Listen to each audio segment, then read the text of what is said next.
Good evening, sir. My name is Febriani with student number 33190193.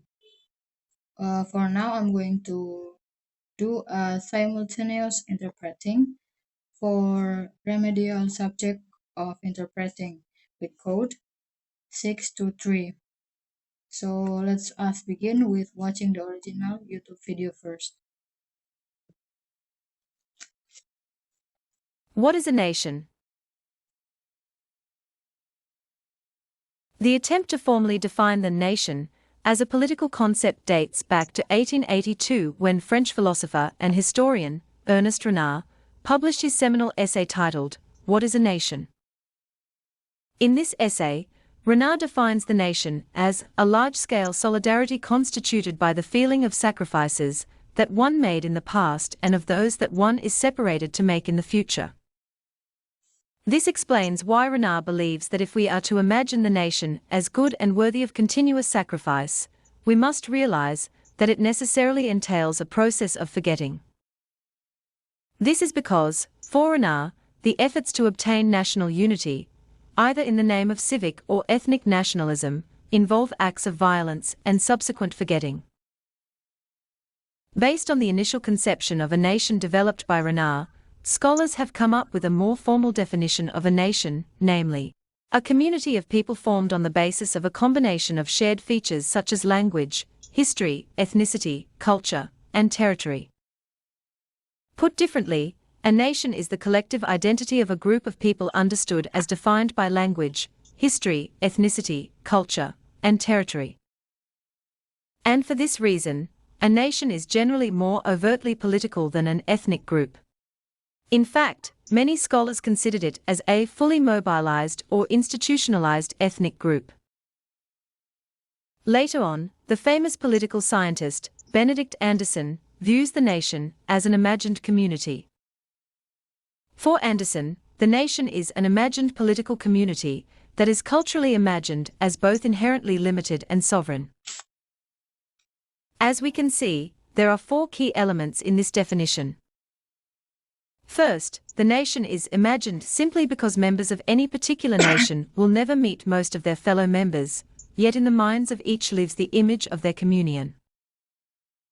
Second, the nation is imagined as limited because it has finite, yet sometimes elastic, boundaries, beyond which other nations lie. Third, the nation is imagined as sovereign because the concept of the nation itself was born in an age when the Enlightenment and Revolution were destroying the legitimacy of the divinely ordained, hierarchical dynastic realm. Finally, the nation is imagined as a community because, regardless of the actual inequality and exploitation that may prevail within each, the nation is conceived as a deep, horizontal comradeship.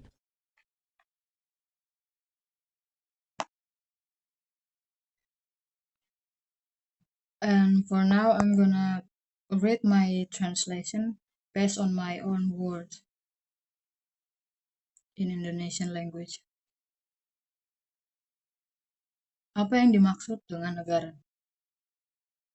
Upaya untuk secara resmi mendefinisikan negara sebagai konsep politik dimulai pada tahun 1882 ketika filsuf dan sejarawan Prancis Ernest Renan menerbitkan esai seminarnya yang berjudul Apa yang dimaksud dengan negara. Renan mendefinisikan negara sebagai solidaritas besar dibuat oleh perasaan pengorbanan yang dilakukan di masa lalu dan dari mereka yang terpisah untuk membuat masa depan. Ini menjelaskan mengapa Renan percaya jika kita ingin membayangkan negara yang baik dan layak untuk pengorbanan yang terus-menerus, kita harus menyadari bahwa hal itu membutuhkan proses untuk melupakan. Hal ini karena upaya untuk mendapatkan persatuan nasional yang baik dalam nama nasionalisme, sipil atau etnis. Ini melibatkan tindakan kekerasan dan melupakan. Kemudian, berdasarkan pada konflasi awal suatu negara yang dikembangkan oleh Renan, definisi yang lebih formal dari sebuah negara dikembangkan oleh para ahli. Renan telah menemukan definisi yang lebih formal dari suatu negara, yaitu komunitas masyarakat yang dibentuk oleh kombinasi fitur bersama seperti bahasa, sejarah, etnis, budaya, dan wilayah. Negara adalah identitas kolektif dari sekelompok orang yang dipahami sebagai mana didefinisikan oleh bahasa, budaya, dan wilayah. Karena alasan ini, negara pada umumnya lebih politis secara terbuka daripada kelompok etnis, bahkan banyak ahli yang menganggap sebagai kelompok etnis yang dipenuhi, yang sepenuhnya dimobilisasi atau dilembagakan. Belakangan, ilmuwan politik yang terkenal, Benedict Anderson, memandang negara itu sebagai komunitas hayalan. Bagi Anderson, sebagai komunitas politik hayalan yang secara budaya dianggap terbatas dan berdaulat. Seperti yang kita lihat, ada 4 elemen utama dalam definisi ini. Pertama, negara dibayangkan karena anggota dari negara tertentu tidak akan pernah bertemu sebagian besar sesama anggota, namun di dalam benak masing-masing hidup gambaran tentang komunitas mereka. Kedua, negara dibayangkan sebagai terbatas karena memiliki keterbatasan.